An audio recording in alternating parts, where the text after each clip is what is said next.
Welcome back, everybody, once again. Mamolian here, also known as Malcolm for those who have been uninitiated, and we are back with episode 2 of Conquer the Tumult, CTT, an altered TCG that is focused on the competitive aspect of the game.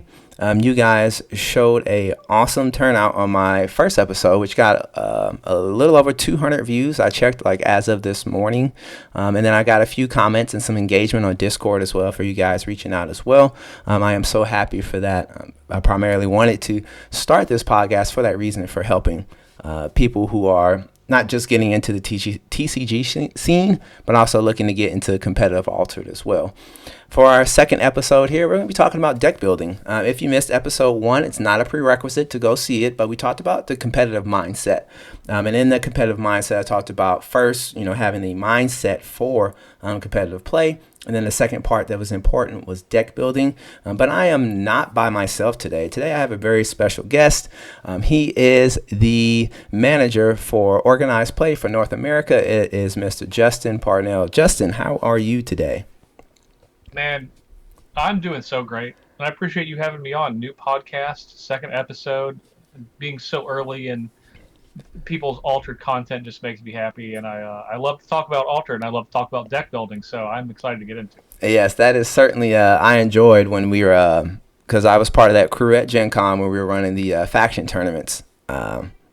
It was me and Reno running the faction tournaments and just talking about the game. It just oozed out of you, and I love to see that because sometimes you get nervous with a new project, and you'll talk to developers or anybody along the lines of that, and man, by the time you're playtesting upon playtesting upon playtesting, and then the actual product comes out, but to still have that excitement and to see other people excited about it as well, definitely had me pumped for the game. Well, I mean, Gen Con was really special because, my role is it's even though we're very collaborative at Equinox, the game designer, so we had Marcus there with us at Gen Con, and it was his first time of really seeing a large group of people at one time playing altered, whether that's with the starter decks or with draft. And that was something that he was really focused on. And it's he's built this really been a part of a team that's really built this amazing game. My role going into Gen Con was well, I'm going to build this event, and how are these events going to work, and are people going to respond well to that, and how are people playing altered in a tournament setting? So that was me kind of being able to watch that and see that unfold, and having that happen at Gen Con, just a really special place for games in general. But I was blessed, and I'm not making this up. I'm not just saying this because this is your podcast. The team at Gen Con was incredible, well beyond my wildest dreams for a group of people that could have been stewards of the game from an organizational standpoint and an administrative standpoint and judging standpoint so early on. So you guys made my job so easy and made me feel so comfortable with leaving all of these things in your hands, and that meant a lot more than you guys probably realize. That everyone just was so engaged in wanting to make altered awesome and making everyone comfortable and really being such amazing stewards of the game even before we launched Gen Con to this awesome event. So I want to thank you for being a part of that and being so awesome. Yeah, you guys, and it's reciprocated as well too, because you guys were available for us. Because we're just testing out. We've had the demo decks online. The starter decks available on BGA for a long time, but to finally physically have cards. But then we were running drafts and stuff like that. So to have you guys as rule experts and be walking around the table, seeing you and Marcus, Loki Knox, all of them to physically see the team there. It was great, not only for us who were staffing there, but for the people who were interested in the game. They were just amazed that hey, everybody flew over that they could and came to participate in an American event. So I don't know, it was just a great big ball of feel good. I was very happy about that. We are so I want to let's talk about deck building for a second first, for those who are uninitiated, and bear with me if you are an experienced TCG player. Deck building is probably the most important aspect of the competitive play. So to start that process, first you have to decide what deck you want to build. So I broke down about 4 key points we'll talk about here. Meta is what is currently either A, popular, or what is popular and winning. There is nothing wrong. We talked about that in the first episode.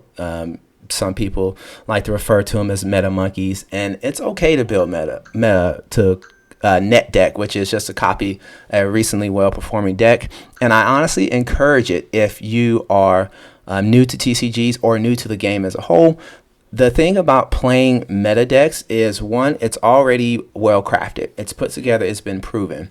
So what happens is, you know, you have a good deck. So as you're playing, if you're losing with the deck, what you can go back to is, okay, maybe I need to work on the fundamentals. Or as you're working on things, you can start to uncover, you know, the card combos or the lines of play that help make it a good deck. It is very similar to, if you're an artist, when I had a few art classes, and I was confused because for a little bit of a while, our instructor had us tracing artwork, and I was just like, I don't understand. You know, tracing is, you know, that's cheating. If we're doing artwork, we're supposed to do original, but tracing honestly taught, you know, the line work. Okay, well, maybe this doesn't, I traced it, but it doesn't look like the same line that this artist did.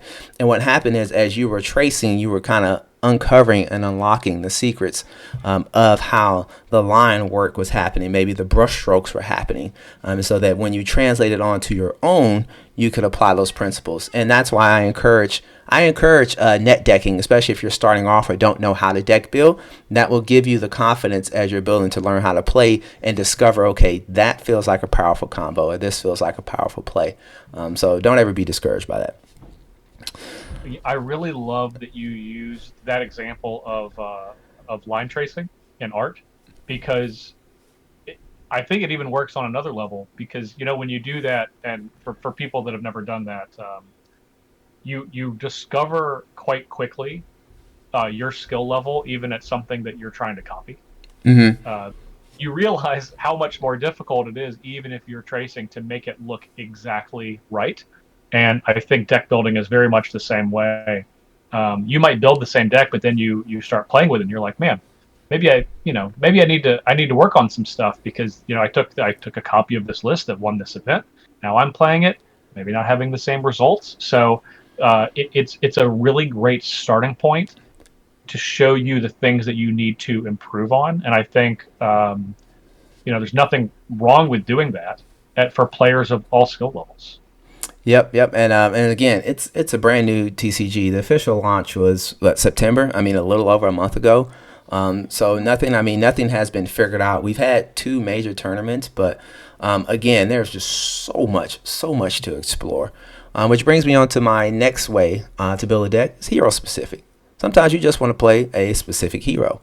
This is how I am with Akesha. I have, I think 70 games between BGA and in-person play. I have like 70 games in Akesha. I love the character, desperately trying to make her work. I am exploring different card pools, things like that. So, but yeah, sometimes you just, hey, I want to play this specific hero. There's no issue doing that. Card specific is kind of the exact same way. I know people love Kybera. You know, if Kybera exists in a faction, they want to try to find a way to put it out. A Hydrocina, they may try to find a way to do that as well too. And then lastly, we got like mechanic or flavor. You might love the resupply mechanic. Okay, well, you know, there's a hero like Traced who lives off of that resupply mechanic, or Finn can even draw and do resupply. You may just want to do that. And then flavor, some people, yes, it is competitive, but some people just have a certain type of flavor. Like I know in TCGs that I play, I like games where I get to manipulate my resources. So that's things to where maybe I can destroy one of my resources in order to ramp into 2, you know, but I have to sacrifice one at the end. So for those of you who like Star Wars Unlimited, like Han, Han was one of my favorite characters. I was just like, I can take a temporary advantage if I know how to take control and then lose it at the end, but make sure. Boba Fett was another favorite of mine because he got to re-ready resources. So it's kind of like having extra resources. So sometimes sometimes mechanical flavor can go in that. There's really like no wrong way to go about building. These are just like common ways to decide what kind of deck you want it to build. You know, from a publisher standpoint, we love when we can tie those two things together. If someone's like, oh, I want to make a deck around this theme, or I want to make a deck around this like group of characters or group of cards. When we see that type of stuff, that really encourages us, specifically the game design team, to say, okay, well, how can we make that more powerful because it's something that people want. So a good example of that, like in set one, is like plants, right? I want to make my plant deck. My partner, she literally we have a deck, a Tasia deck for her, and it's just a plant deck, right? But there's some mechanical connective tissue cards that care about plants and stuff like that. So hopefully, as Altered moves along, well, I say hopefully, but as Altered moves along, because I know it's not hopefully, it will definitely happen. You'll be able to see more connections between like the flavor of decks and their mechanical identity, and making those really come together to be able to be something that feels satisfying to play, both when you're looking at it and building the deck and being like, yeah, I'm doing this thing I want to do, but also that it actually have those cards work together in the game. Yeah, that's why I cracked up like laughing and seeing like a Dracaena. For those of you who don't know, Dracaena is a house plant. So the fact that Hydracena is a plant type character, and Altered it's a plant type, and then it's like a Hydra, and it's just a whole play on words. But yeah, but that's just Plant Dragon. a little bit of random bit of information there. Dracaena is a house plant, so I love the play on words. I love the thematic. It's just a ton of fun with that one there. Up next, so now we have decided what we want to build our deck with. Now we have to narrow your focus. A common misconception in competitive play is that your deck has to be good at everything, and that is by far, honestly, the worst thing you could do for your deck. What helps top decks be top decks is they are very good at what they do, and they manage their, we'll say, bad matchups or their faults very well.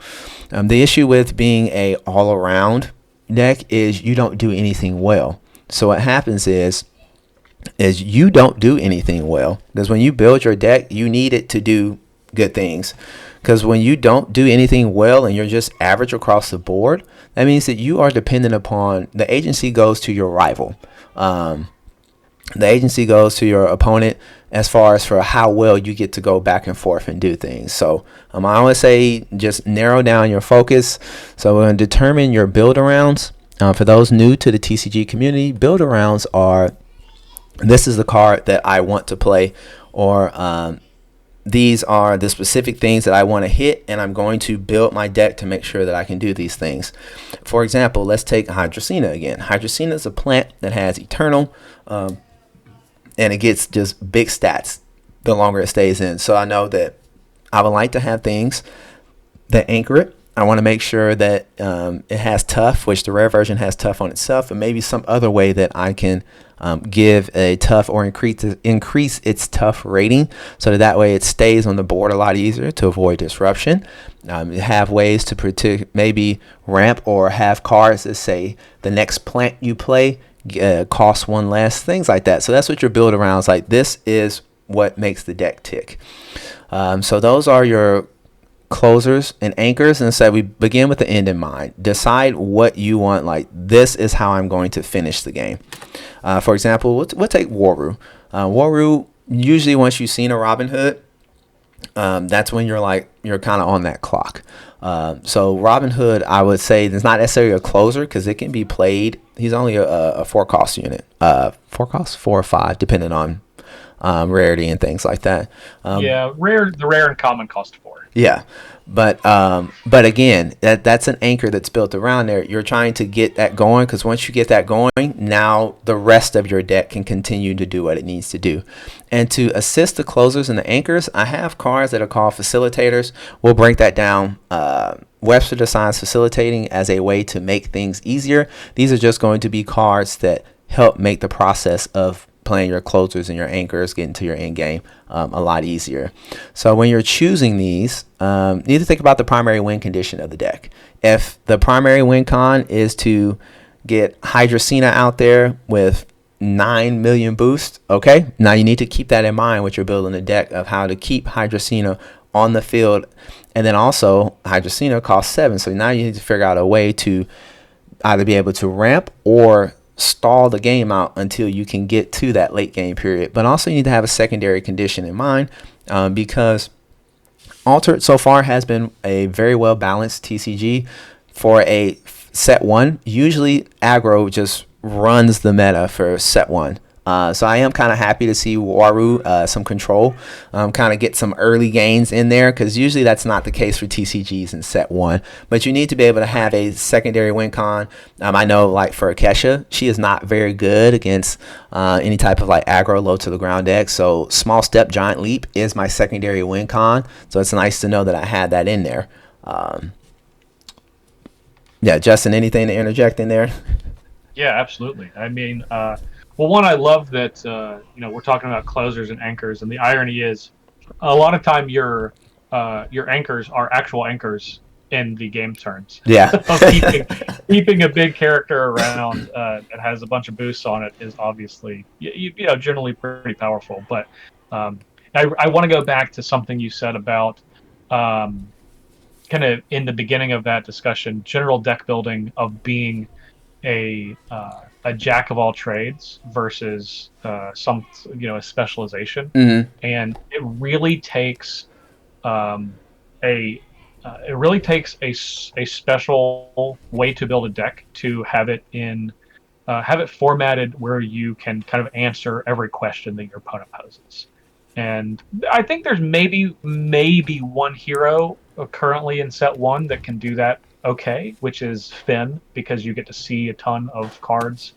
But even still, I think going with that topic in mind of saying, well, I'm gonna try to answer everything. I'm gonna have a removal for everything. I'm gonna have just enough low to the ground characters, just enough big win condition characters, and ultimately, what will happen, and this is true of every card game, this is true of Altered. Sometimes you draw the wrong half of your deck, Mm-hmm. and then you lose badly. And you're like, oh my gosh, I was so prepared. I had all these cards. I had card A, B, and C for this. But, well, because you kind of decided you want to be prepared for everything, you end up in a situation where you're less prepared because you didn't draw the cards that you thought you were relying on. So when you have a focused game plan and you're kind of the one asking the questions rather than providing the answers, usually you're going to be in better shape. And that doesn't necessarily mean that you can't play a deck that's answering questions.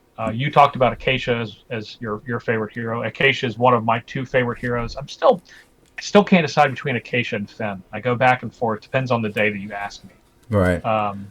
I've definitely put by far the most two reps into those two heroes, but Acacia is one that can lend itself really well to a control style deck, but kind of in the same zone. It's like, okay, well, you've mastered all of your answers, but Altered is a game where, one little tiny paper herald might advance them the same as if they had 10, 10, 10 in all of their stats. Yes. And that little paper herald that's advancing them is doing the same amount of damage to you. Your ability to win the game is something that's gigantic. Yep. And so, yeah, having all of the answers still isn't enough. You have to kind of have a comprehensive game plan of what you're talking about, of saying, okay, well, I'm going to have a deck that has all the answers, but what is the way you win? What's the way that you win the game? yeah. And that's really important. That's a really one of the best questions that you can answer yourself if you are going down this road of building your own deck. And even if you're copying a deck from online that you've seen, when you do that, you should ask, how is this deck winning? Because if you don't know the answer to that question, you're just like, this deck won, I'm going to copy it and figure it out. The quicker that you can figure out the answer to what is the way this deck is winning, the better off you're going to be when you go to the table and start playing. Yep. And then the reason why that's also important to have your deck focused is there's going to be time for anybody who has played TCG. I'm sure you've heard this question. Who's the beatdown? If you have not, just Google who's the beatdown. You'll get the original article. You'll get the breakdown from different other games about the whole entire different article. A quick synopsis of it. So who's the beatdown? Saying that the role changes. So like, for example, if two aggressive decks, low to the ground decks, are playing each other, somebody's going to have to be the control, because you kind of can't both be aggressive. Eventually somebody's going to gain a lead, somebody's going to fall behind. Same deal with control. again, I'll use Akesha, for example, because that's who I have most experience with. Akesha is a very control-heavy deck. I struggled playing into Waru because Waru is what we call hard control. So what happens is when I immediately match up with a Waru, in my head I know, okay, I need to be aggro. I need to win days early because I know the longer I drag this game out, the less it benefits me. And that's why you have to know the focus of your deck, because right away I know that's gonna influence my mulligan decisions, not mulligan, my resourcing decisions. That is going to manage my resupply decisions. You know, if I have a choice to put something back or keep it, all of that is going to determine how I go about playing the rest of the game, and being able to go ahead and know what your deck wants to do ahead of time, so that when you hit those certain matchups, you can kind of know. And then even then, that is going to change. Sometimes, okay, now I may have the advantage now, and then I may have to flip back to control. So it's not fluid. It's not, okay, immediately I'm against Waru. All right, I'm aggro all the time for the rest of the game. It's very fluid. So I think that's especially important in Altered because determining that on a per turn basis is very real. You alternate who is going first in the turn. You alternate if you are kind of making the first action, or if you're responding to your opponent making the first action. There's a lot of like kind of soft passing with low cost cards. So really positioning yourself to determine who is the aggressor in a matchup is not just comprehensively over the entire matchup, but on a per turn basis. And before we move off of this, I want to provide a little extra context. The article that Malmo's talking about is original. The author is Mike Flores. He actually wrote this article in 1999, so 25 years ago. yes, And it was, of course, focused on Magic. The article name is "Who's the Beatdown?" It was printed in the Dojo website, and I actually was around then. So this is actually something that I know off the top of my head because I've been around for a little while. But probably one of some could say that it's probably the most influential TCG article ever written, but if it's not the most, it's certainly one of the most. And having that mindset of, am I going to be the one that's going to be the aggressor this round to try to push and advance, or am I going to try to make sure my opponent doesn't? It's so critical to understanding what your role is based on what your deck is, based on what your opponent's deck is. And it sounds like a lot to think about, but once you start looking at it in real game situation, you can start answering that question when you see those things in the future. Yeah, and I would say that is the beautiful thing about Altered being a draw. I mean, it's a draw 2 game. It's not a draw X. So you can start making these decisions or figuring out these lines a lot sooner because you're not, staring at 20 cards in your hand and then like 20 on the stage and figure out. There's a lot of time you can just look back and forth. Again, that's why, as weird as it sounds, I have been recommending. I got my LGS. They're dipping their toes in it. Got a little bit of beginner's product, but I recommended that they actually play Akesha, just because they are familiar with TCGs, and I'm like, you might want to go second just to kind of get an idea of, do I play this card? Do I play this card? But with her after you ability, they exhausted, and then now you're just like, okay, that first game, this 3 cost came out, and this Bravos or Haven Warrior came out. Man, that was hefty. So okay, when they have 3, but you play like an after you ability or something like that, and now they only have 1 mana left, and you can look at your hand and say, okay, I kind of know what stats a 1 mana cost character is. So I know that if I play, something that might have 2/2/2 stat line or 2/3/2 stat line, I know most likely I can win that game. And then, but I feel like the after you ability really helps you to kind of, it's almost like having the bumper lanes up in bowling. It's just like, okay, I don't know what decision to make. Let me use this ability, figure out what they decide to do, and then go from there. And what'll happen is, as you gain that experience, then you can kind of do it in your head. So it's almost like, okay, I know I'm playing against this particular character. I know with 5 mana left, they may have this line of play. So I'm going to play this 1 cost one cost character from reserve, put it in the opposite lane, and see what they do from there. If they spend 3 mana or spend 4 mana to go to the other lane, then you can adjust from there. Just an idea. It's weird that like a control character would kind of help, but Altered is played in such a different way from other different TCGs, and I feel like you can't teach it the same way in a sense. Oh, for sure. There's so much to passing and priority and Altered, and I mean, I'm also, I also love Acacia. I think that understanding how powerful After You is as an ability is probably something that will like unlock a kind of another level for people early in their Altered journey when it comes to deck building. Because when you start saying, okay, well, After You's pretty powerful, so I just get to pass without putting any resources away, and they have to make it. Well, how can I emulate that in my games? How can I position myself to get as much information from my opponent before I start making decisions? And then when you think about that, you start incorporating that into deck building. Well, what cards in my deck can act as the least expensive possible way for me to pass priority to my opponent? And that all starts to come back together with, again, just game theory of, okay, well, if I'm passing early, what am I doing after I'm passing? Am I responding to what they're doing? Am I playing a big closer on the board to try to advance? And you start thinking about all of these things together, and then it's kind of shows you the beauty of Altered as a game, and really, again, unlocks your deck building understanding to the next level. Yeah, and this is what I love about magical training. It's a one cost from hand. Yeah, I said to say time. I draw a card. It's like a soft pass. Not only do I draw a card, now I increase my options and I didn't commit anything to the board. And I didn't commit anything to the board, and I increased my card advantage. Yeah, so it's definitely things like that. It's a great. I've been just on magical training. I and I'm tweaking my Kesha deck all the time. For the first time, like 2 days ago, on like Saturday, we're recording this on a Monday. So Saturday, I put a single copy of rare magical training in my Acacia deck. I don't have anything that triggers off of me playing spells. Like I don't have Category and Mage Dance or anything like that. Mm-hmm. I just put it in because I'm just like, I think I just want another cheap pass that I can do twice. And so I'm trying it out right now. But just to your point, like that type of thing is powerful. Yeah, I love that card. Closers and anchors. Ymir is probably my favorite like faction card pool. But that's for another time. Closers and anchors.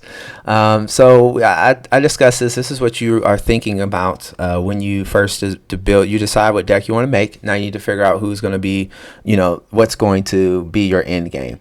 Again, right here, these are the cards. The end game. Once they hit the board, it puts your rival on the clock to either A, find an answer, or B, end the game. And I talked about this earlier. Examples of that is like Robin Hood, then Ortis, and Hydrocina in here. And like for the example here, I've got the rare Hydrocina 7/7. It's eternal.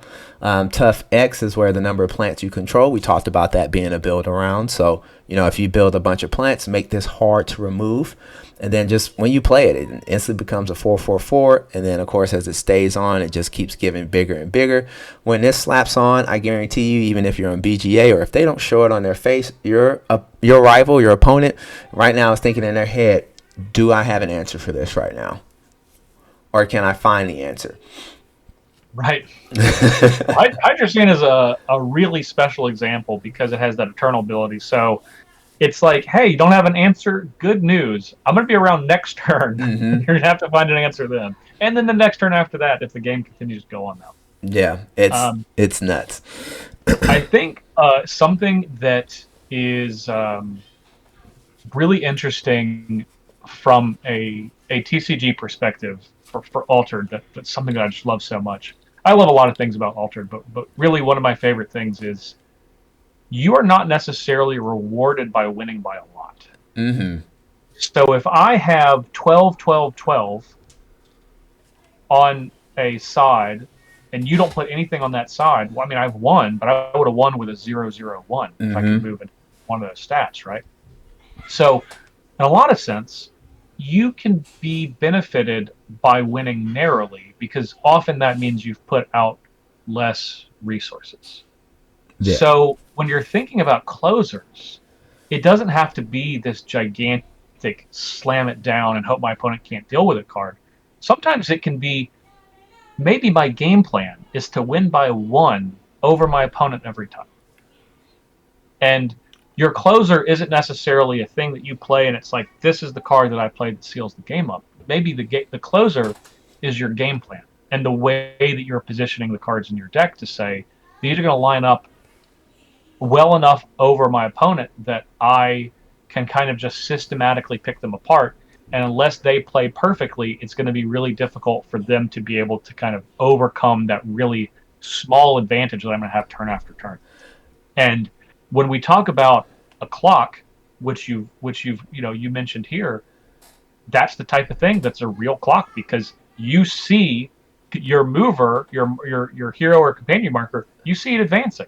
And the more it advances, the closer that clock is to hit midnight for your opponent. Mm-hmm. So making sure that you can win narrowly or consistently, I think, is something that you have to think about, whether it's a gigantic thing that's incredibly difficult to deal with or respond to, like Hydrocina, or something that's something like a rare Katagiran alchemist. Yes. That, that's like, man, this is 3 costs. This is a 4/4/4. That's pretty good in Ysmir. Well, most of the time, for that cost for my opponent, I'm only getting to 3 or maybe 4, but not in every single stat. So it's like, okay, but things like that, you start thinking about those things. And even though Hydrocina and the Alchemist, they look like quite different cards, and they absolutely are, but they're contributing to that same clock that goes into your game plan that starts at the deck building. Yes, I will tell you again, as an Ysmir faction player, I knew you appreciate that. Getting that Kadrigan out just as a 3 cost 4/4/4, and then I can play a Studious Disciple out of my reserve for I can't tell you how many 2-0s I've gotten, and then the next turn being able to use that Kadrigan as a 1 cost out of the reserve to win another opposite side of the lane. It's huge, but I can't tell you the amount of times, like I said, those little plays add up in very close, tight games, and then either I'm holding on to Small Step Giant Leap, or I wind up pulling it or put it into my supply. I can't tell you the amount of games I have stolen off of Small Step Giant Leap. Yeah, sure. And it's all because you put them on a clock, and then you can close it out. And that's the game plan. Let's see here. Up next. All right. So this is a little bit, I wanted to spend a bit of extra time. We're talking about facilitators here. Facilitators are cards that I categorize into 3 parts. You have accelerators, also known as ramp in any other TCG. These are cards that give you resources, i.e. cards that draw a card, cards that give you more mana orbs, or cards that allow you to resupply. Then we have disruptors, which are removal and debuff cards. This is your things that sabotage, that allow you to discard cards from your rival's play. I don't know. I don't think there's anything that touches mana yet. Not in set 1 that I know of. No, not negatively. There's definitely some ramp, as you talked about. But. Yeah. But not like, oh, hey, you have exhausted, I can play this to exhaust a resource or anything like that. So, and then we have aggressors, and that's cards that are typically like boosting stats, like your charge or helping hand. And then characters themselves often fit in this category as aggressive. You have to advance your zones.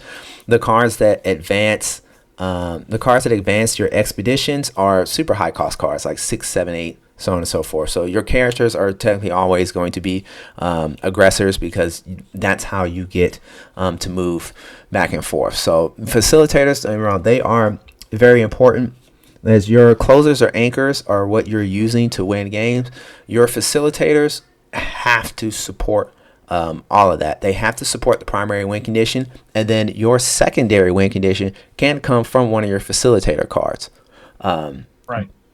But giving cards categories or jobs, I would say, is what's going to help you in the deck building process, because as you're looking at your cards and you can say, okay, this belongs in the aggressor pile, this belongs in the disruptor pile, and then you can kind of get an idea like, oh man, I'm only running 3 copies of cards that say, removal or send to or sabotage or anything like that. Maybe I need to go ahead and bump that up. And the other thing is too, every card doesn't have to be in a solo. You're going to have some cards that are maybe aggressive and disruptive. Those typically are characters that have skills, particularly uniques. That's one thing that I tracked from the tournament data. The uniques that players decided to run are ones that either A, double up on the card's effect in and of itself, or are pulling double duty for the same thing. So if it had sabotage, then maybe it sabotages from reserve as well, so on and so forth. Yeah, I think it's a great point. And the facilitators, as you've called them here, they're really going to be kind of, from a numbers perspective, they're going to be the largest chunk of your deck. For sure. And their role should always be supporting your primary game plan. And it's not that you don't need to be in a situation where you're kind of paint by numbers and say, okay, I have X amount of cards that do this. I have X amount of cards that do this. Like you could have. I'm trying to think of a hero with a really straightforward game plan. You could have a Tasia deck that has no removal for your opponent's cards. They have no sabotage for your opponent's reserve. And their game plan is really straightforward. It's going to be every turn, I'm going to put multiple big old characters into my expeditions. And you're going to have to deal with that. Yep. But your facilitators in that way are cards like, well, maybe I'm playing Chiron to be able to spread around my boost when I already established my board. Or maybe I'm playing Nurture to have kind of a pass that I can do multiple times towards the end of the game for a minimal amount of mana while still advancing what I'm doing. So those are still facilitators, even though they're just kind of putting into a single category, which is aggressors, because your whole deck is aggressors. But these other cards still are contributing to that main game plan, even if they're not the key card that's going to be the one that wins you the game or the one that gets you started. Right, and that's very similar to like I can say I used to play Disney Lorcana, and that was like with the character rush. There was a deck that I had. It was was it yellow and green? Yeah, it was yellow and green, amber and emerald, and I played nothing but characters. But the characters it had stuff like bodyguard. So my little weak, 1 strength 1 cost units that were questing for like 2 or 3 lore, then I could play bodyguard and protect them. So yeah, I may not be interacting with my rivals board or stage or anything like that, but I am still advancing my own game plan, and that is the beauty about TCGs. Chiron, you may look at and say, God, this guy sucks. Well, he might suck in a deck that you kind of want to have all answers or cover around everything. But for the very example that you gave, if you want to, listen, I'm not disrupting anything. I just want to play cards. I want to go wide or go tall and go boom. Then Chiron is great for that build. And that's kind of what kind of makes card evaluation. So a lot of times cards are evaluated in a vacuum to say, oh, if you just how liable is this to slap into a deck? And some cards are deck building warping, like Lyra Festival. But like Lyra Festival is kind of you can play it as a secondary or a primary win con, but you kind of like have to build your deck around to be able to have, maybe have somewhere where you can put yourself or a rival's character to sleep or anchor or to get those status effects. Well, if you're going to run the card, you're going to have some way to be able to trigger those, or else why are you running the card even if it's not the primary win condition? Right. Yeah, that's a really good example. It's a pretty unique example for right now with set 1, but again, that is something that makes a lot of sense. All right. Next up, I have a generic shell for you guys. So I took the tournament data from France. We're still waiting. I'm still trying to get trickle in bits. Hopefully, we have some more coverage. I know Trickster, who won the event in Arizona. Shout out to Trickster. He did a deck profile on his, so that does include his deck as well too. So the reason why I want to provide usually what's called a shell or a skeleton is these are good principles to start your deck with. And then you can kind of pare it down or season the taste from there. I compare it to like a recipe. When you're looking for a recipe, you're looking for something to make and you look up a recipe. You're trying to find, okay, this one had a lot of, thumbs up or a lot of reviews. that said, hey, this tasted great, this was yummy, easy to make, so on and so forth. And so what happens is that recipe is the shell, and then you can maybe decide, okay, well, I'm feeling like I want a little bit more garlic, or I want a little bit more of this, and then you can kind of like, again, season to taste or to your liking from there. But deck building can feel daunting, especially when you're on Alter.gg or alter.gg, and you click cards, or you click faction, and 678 cards or whatever pops up, and you're just like, oh my god, what do I do? Or even as we're trying to build local communities, you have this shell here. My goal, again, with this podcast is I don't want, like I said, the meta's not been solved. This game has barely been out. There's so much unscratched surface. But to give you something just to start with, principles of deck building to start with, then you can kind of create what you want to do. You can create your own meta in your local area. You can create the next, top deck to be played on BGA. This is how I build decks. I take tournament data. I find out what's common amongst them, and then I go back and compare it to my decks. Just like with my Kesha decks, I found that I've been sucking really bad in the early days, and just lo and behold, after I looked at the tournament data, I went back and looked. I'm only running like 3 1-cost characters. Studious Disciples was the only 1-cost characters I was running in the deck. I'm just like, man, no wonder why I'm struggling. Now, as far as for 1-cost from reserve, I had quite a few 1-costs from reserve, and it made sense to me because a lot of times I was realizing I was advancing my expeditions on days from being able to play the 1-cost from my reserves. And I'm just like, man, if I had the 1-cost from hand, I wouldn't have to maybe be struggling or having to be like, man, I don't have After You available. I don't want to play Kraken's Wrath because I know some more Orders Troopers are going to come out, or Orders Recruits are going to come out, and it would be much better for that. But I have to play a card. Like, I can't. And, but again, it's good to always, when you find stuff out, go back and review it. So I've got to go tool my Kesha deck again and see what's up with that.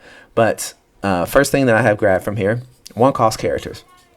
Every top 8 deck, on average, and again, this is average, of course, a character like Athanas, which got 8th that event, he runs more spells and characters. That's specific to his character. So do keep that in mind as you're building with your heroes. But 1-cost characters, I found that every deck had around 5 to 6 that was 1-cost from hand and also 1-cost from reserve. That was completely across all different 8 decks, no matter what they had there. That was like the crux there.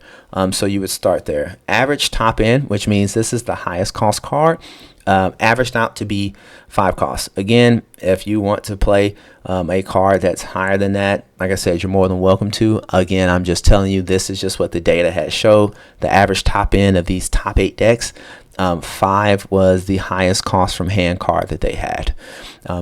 Every deck ran about anywhere between 6 to 7 spells that involve disrupting, so either sabotaging or sending a card to reserve.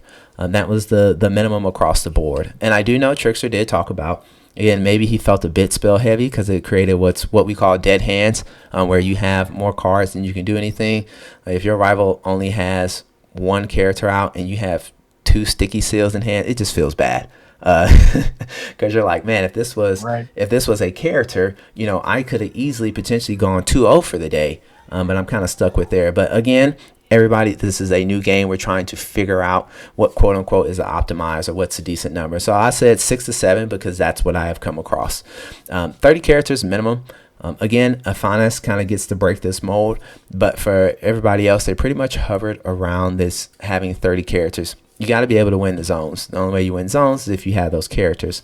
Doesn't matter if they're 0-0-1, as we talked about earlier. I don't know how many Paper Heralds have been able to squeeze me out a 2-0, and that gave me a lead enough to kind of play around some other different lines of play.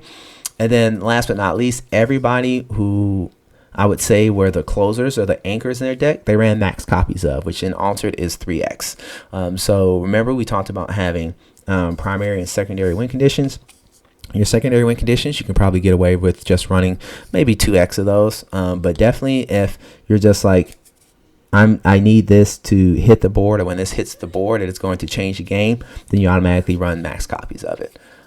Justin, any interjection on that? Well, I think one thing that we haven't talked about that I think does change the dynamic a little bit, and you mentioned it earlier, is uniques. Mm-hmm. Because uniques can they're really one of the things that can make it difficult to look at a deck and say, yeah, I'll copy this deck as is and kind of put my own spin on it, because you're forced to do that when you have uniques. Mm-hmm. When someone is working with a unique version, especially if it's uh, I'll use Wario for example. Mm-hmm. So this is, I think Wario is the most successful deck at the competitive level right now, and Wario decks in general play 3 copies of rare Robin Hood. Yep. Well, what happens if you have a unique copy of Robin Hood that you want to play? It seems like it's just a small change. It's like, yeah, no problem. Okay, well, I'm going to play a unique copy of Robin, then I'll play 2 other rares. Right. But then, because of the way that altered deck building works with the restriction on the number of rares, because you only have 15 rares to work with, you have 3 uniques to work with, everything else has got to be a common. When you move one of those rare Robin Hoods to unique, that means you have another rare slot. Yes. So if I have a unique Robin Hood, I can play 1 more rare than you can. And that's going to change the entire dynamic of some of the cards I'm able to play, because if you don't have a unique Robin Hood that you can slot in, well, you got to play that rare Robin Hood, which means you got to cut a rare from the deck you're copying from me. And that is something that it's good to take the shell, but you got to know when you're looking at these decks, you are literally taking the shell. Trying to copy something 1 for 1 when you're not able to copy the uniques, and with altered, you'll never be able to copy the uniques. That's just never going to happen. You might have something that's similar, but it will always only be really similar and still is going to change the dynamic of your deck. So I think this is an excellent outline, but I definitely encourage people to say, how is the deck that I'm going to build different? And does any of these things that have been outlined, do they deviate based on the number of rares that I need to have, especially for some of these max copies of the most important cards in my deck, whether they're the most important kind of anchor pieces to my deck, they're the most important pieces of removal I need to run at this rarity. Those are the type of things that you really are going to have to look at your collection and say, what does my version of this deck look like? Yeah, and then that's the beauty of the program, and which is exactly why I just wanted to provide a generic shell, just because I want to, again, make this deck building process as less daunting as possible. The other thing that helps to, I guess, facilitate that, like my booster box that I got 3 Izmir uniques that were pretty okay. And then I had 3 Bravos uniques that aren't too bad as well either. And then I was just like, well, I wasn't planning on playing Bravos, but man, like these uniques, depending on boosted characters, oh, well, now I'll run Basira, because I want to look to be able to play these cool uniques that I have. And then now I can go about, okay, like Basira, all right, Basira depends on boosted. My uniques depend on boosted. Boom, now I can take this shell. Okay, let me see for characters that already have boosts. And so on and so forth for spells and things like that. So it's just kind of like you start picking those cards or those things that you want to do, and then again you look at your collection and say, that would be really neat. How can I get this to work? How can I make this happen? So let me ask you about something we talked about at the beginning, and now that we've gone through the entire process. You talked about at the beginning of the podcast the different ways that you can start building a deck, whether you're seeing a deck online and copying that as much as you can, whether you're starting with a hero or you're starting with a mechanic or something that you're building around. What's your favorite way to do that? My favorite way to start with the deck is to find a card that I really like and I want it to run. For example, I love Small Step Giant Leap. I think that is just a great in the TCG realm, you usually call them like a hand trap. Like your opponent's not just going to be expecting you to say, okay, we're tied. If we both advance, we're going to go to we called it the Thunderdome the whole time at Gen Con. But you go to right. the tiebreaker arena, and then in my hand, I'm like, no, we're not going to the tiebreaker. As a matter of fact, I'm going to win once it passes back my way. And I thought that was such a cool a cool feature, and I'm just like, what character would this work well in? And then of course I was immediately drawn to Akesha. I mean, it could work into any of the Izmir heroes, but I in particular I liked it with Akesha because like this, it's just not something that you expect to see coming, and it's just like, hey, here's my hand trap for game.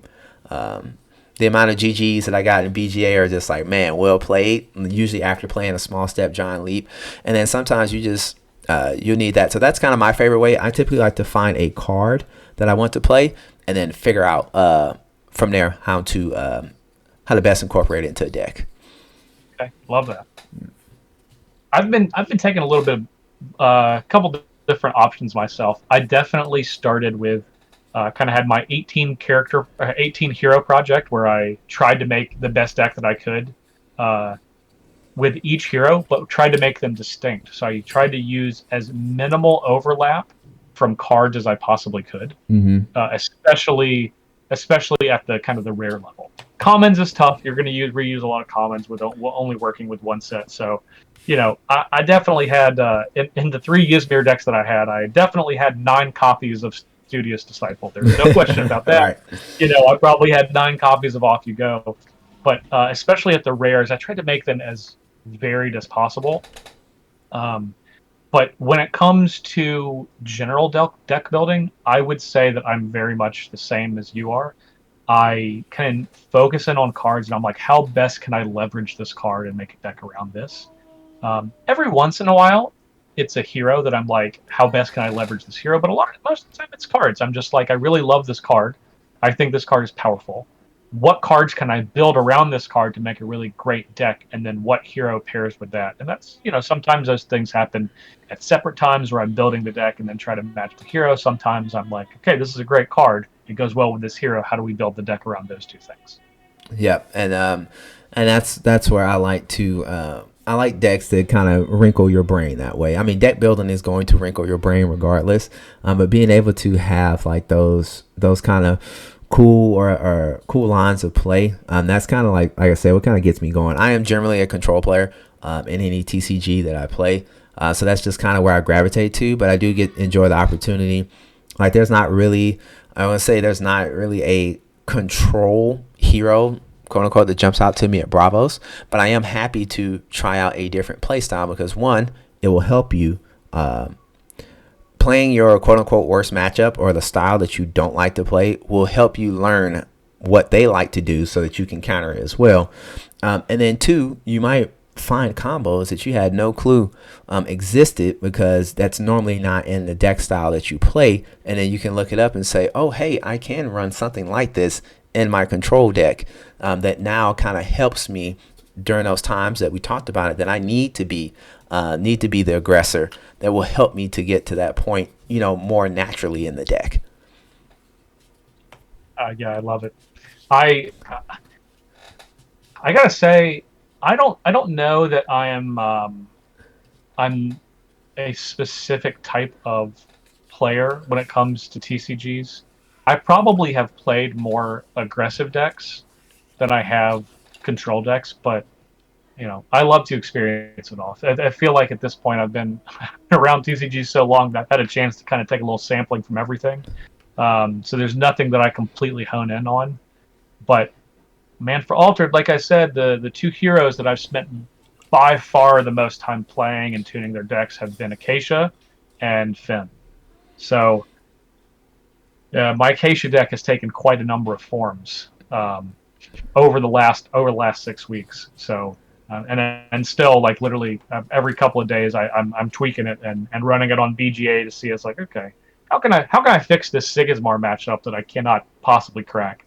That's definitely been the toughest one for me. Yeah, that has been. Now that I've been running into Sigismar builds that are dropping the monolith and they're just running like more copies of characters and token generators. Why did they figure that out? Yeah, I'm like, man.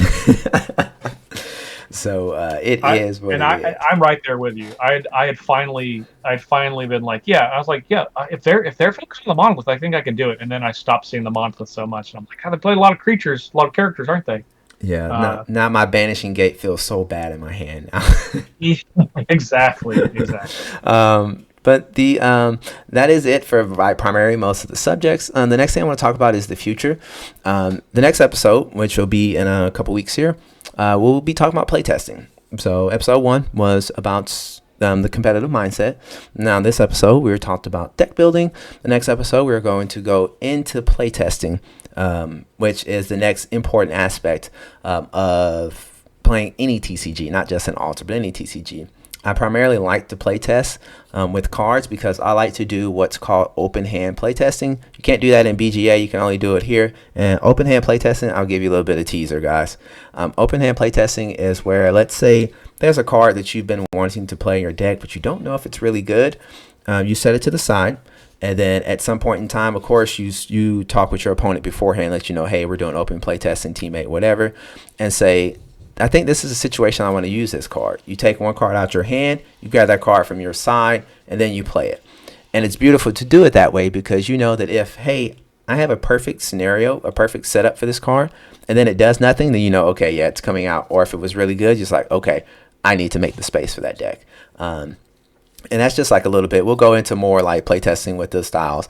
I do want to let you know the goal of playtesting is not necessarily to win. It is to get lines of play down, figure out the thinking aspect, the mind game of it the next time as well too, and then trying out specific card combos. So as weird as it may sound, I just want to let you guys know the object of playtesting is not always to win. And then Discord. I am creating a Discord. I have my wife set me because she is a crafting tuber. Help me set up a Discord. So what I would like to do is I was a part of KTOD for those who have played Star Wars Unlimited, and it was a decent idea. It was a paywall Discord, but it was just strictly for competitive players. So you knew coming in what you were getting. Everybody that was coming in there was competitive minded. So the sharing of deck lists, the team themselves sharing deck lists, having open play testing available was great. I got the idea also from my wife. My wife has run a Discord that's pretty decent size. She was having issues with spammers and bots, but once she put down like a nominal paywall, it was like $4 or $5. It almost instantly stopped all of that, and she was better able to regulate the Discord. All the Discord members were a lot more happier because things were a lot more streamlined, things like that. And I also want to do what's called town hall meetings. This was something else that I had got from KTOD that I really loved. So Discord has a feature called a stage, to where you can have somebody up, you have an audience, people can raise their hand to come up. But what we did was what was called town halls. So in these town halls, they would just say, hey, we're doing a town hall on Green Sabine. There it is. So anybody who is interested in playing Green Sabine, or B, wants to figure out how to beat Green Sabine, could tune into this town hall. And what this town hall was players who primarily played these characters or played these decks, sharing their experiences. Hey, what is everybody's worst matchup? What's the worst matchup everybody's come across? What's the best matchup we've come across?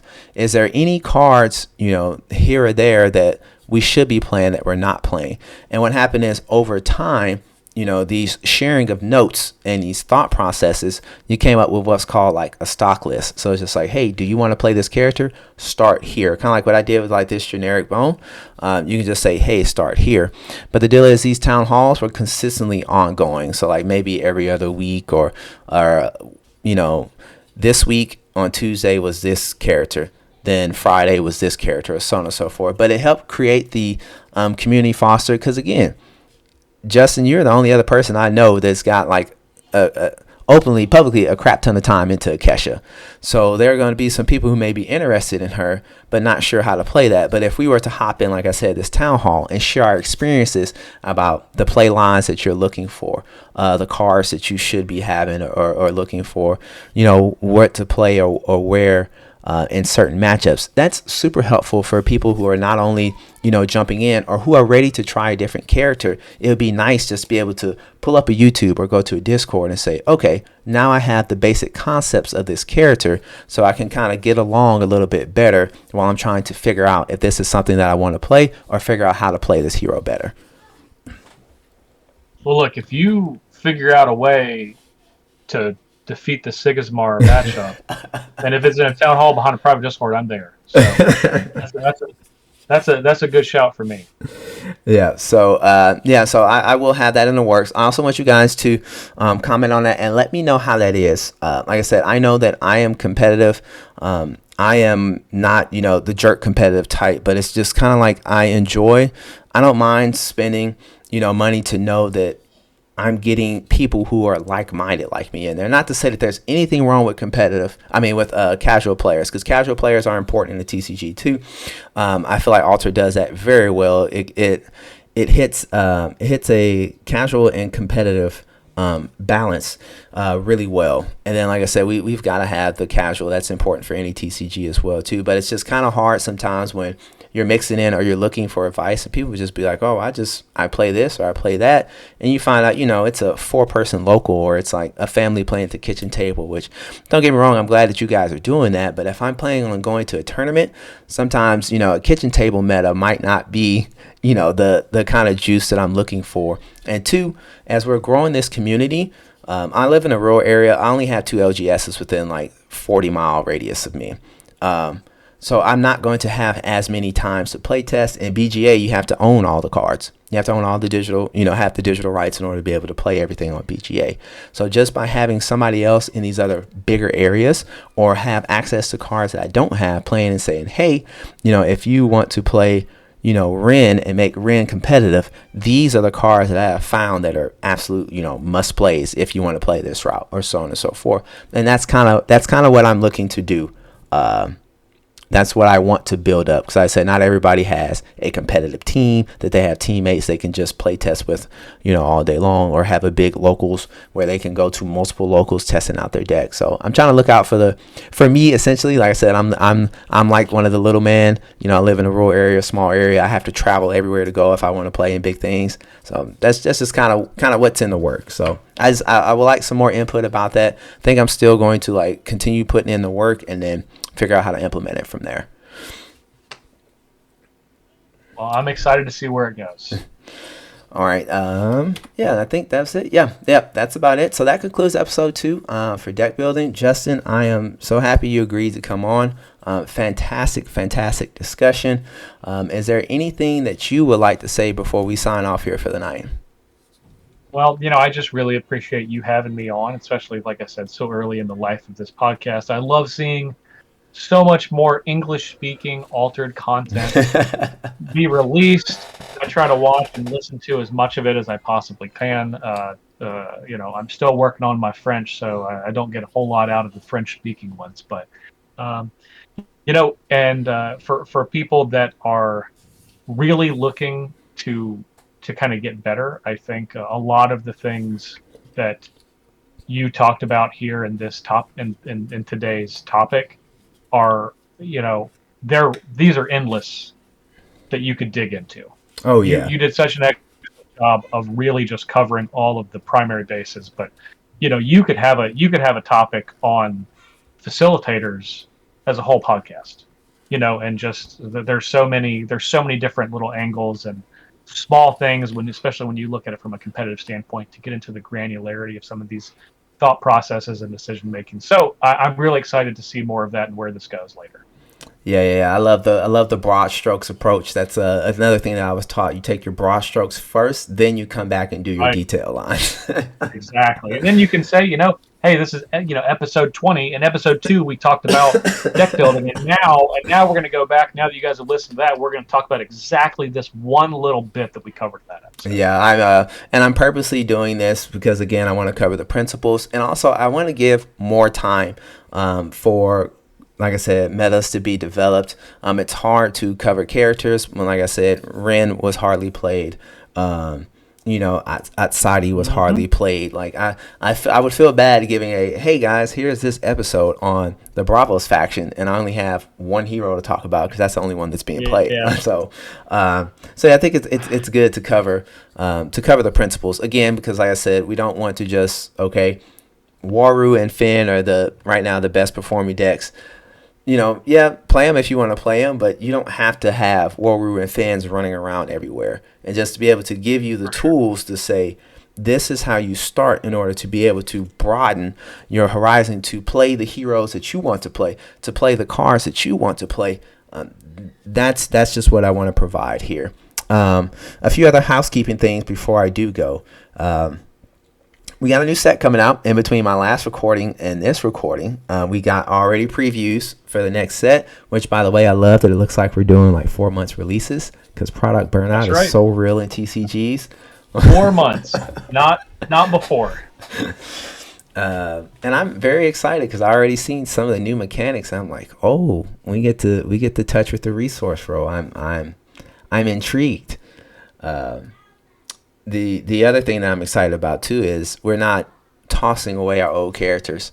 I do like that we are introducing a few. We're introducing a few new characters. That's one thing that I hate. That I ain't gonna say hate. I dislike about TCGs. It's like, bam, we got these characters, and then the next set we've got brand new shiny new toys, and I'm just like, okay, well this card then this set works with the old hero, but now it's just like, like what do I do here? I think there's fans of certain heroes that are going to be eating pretty good come January. Yeah. So I am excited. I cannot wait. And I'm not going to spoil anything, but I will say that Trial by Frost, of the 4 sets that are either done or in deep development, Trial by Frost is my favorite set. And if you are a competitive-minded player, I think you will quite like it. I am nice, and I'm glad every set has theme. That's one thing I did love about Disney Lorcana. Everything set 1 was about taking down the Kraken. Now set 2, we've got to brave this whole almost permafrost of this mountain. It seems I'm excited to see the more of the lore that come out. But again, I can go on for Altered forever. So I'm going to wrap this up because I know that you've got things to do. I got things to wrap up here as well too. Again, thank you so much, you guys. If you want to continue, I said we're doing this bi-weekly, or I'm doing this bi-weekly. Let me not say we and rope Justin into something that he didn't agree to. So we're doing it bi-weekly. Please, in the comments, like I said, if you want to keep up with me, subscribe, turn on your notifications. But in the comments, let me know. Like I said, eventually I plan on doing more episodes, but I'm going to run out of hey, this is the principles of stuff, and would love to hear what the community is wanting to find out or wanting to hone in on. And then that way I can kind of focus and gear towards, okay, now that we've got the basics out the way, let's start getting into the nitty and gritty of what the community is looking for. Any closing remarks, Justin? No, just thank you so much for having me on, and I'm so excited to see where this goes in the future. Alrighty, guys. Well, that will wrap up the second episode of Conquer the Tumult. I am Malmo, and I will catch you all on the tables next time.